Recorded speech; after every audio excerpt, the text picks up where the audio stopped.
बिस्मिल्लाहिर्रहमानिर्रहीम।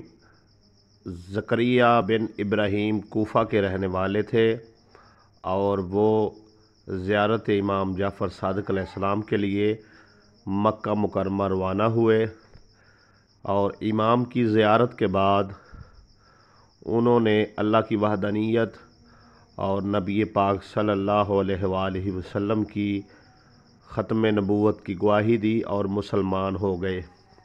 और उसके बाद जनाब ज़करिया ने अर्ज़ की, या इब्न रसूल अल्लाह, मेरी वालदा नबीना है और वो बीमार भी हैं, क्या मैं उनके साथ खाना खा सकता हूँ? तो इमाम जाफ़र सादिक़ अलैहिस्सलाम ने फरमाया, ए बंदा खुदा, ये बता, क्या तेरी माँ सूअर का गोश्त खाती है?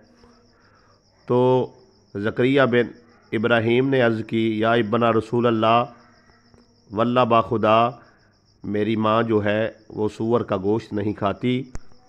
तो इमाम जाफ़र सादिक़ अलैहिस्सलाम ने फरमाया, माँ के साथ नरमी से पेश आना और उसकी खिदमत में कोई कोताही न करना, और अब तुम वापस कूफा लौट जाओ।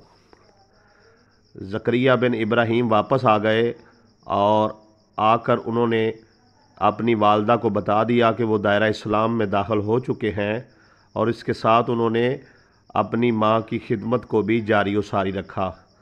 तो चंद दिन बाद उनकी वालदा पूछने लगी, बेटा, पहले आपका और मेरा मज़हब एक ही था, पहले तो आप मेरी ऐसे खिदमत ना किया करते थे जैसे अब करते हैं, अब तो आपका और मेरा दीन भी एक नहीं है, तो आपको किसने हुक्म दिया है? क्या किसी नबी ने हुक्म दिया है?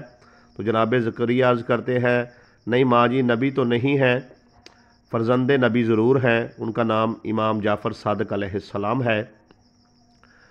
तो माँ ने कहा, बेटा, ये दीन बरहक है और उन्होंने जो आपको बताया है वो हक बताया है।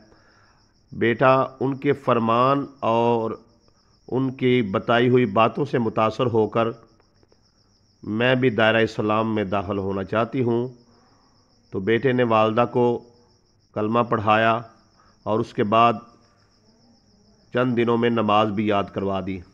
अब नबीना माँ जो है वो नमाज भी पढ़ा करती थी, और एक दिन वालिदा ने बेटे से कहा, बेटे, कलमा शहादत दोहराओ। तो साथ में माँ भी दोहराती रही और बेटा भी कलमे को दोहराता रहा। उसके बाद जनाब ज़करिया की वालदा जो है वो दुनिया से पर्दा कर गईं। तो अगले दिन ज़करिया बिन इब्राहीम ने अपनी वालदा की नमाज जनाजा पढ़ाई और बहुत से मुसलमानों ने जनाजे में शिरकत की।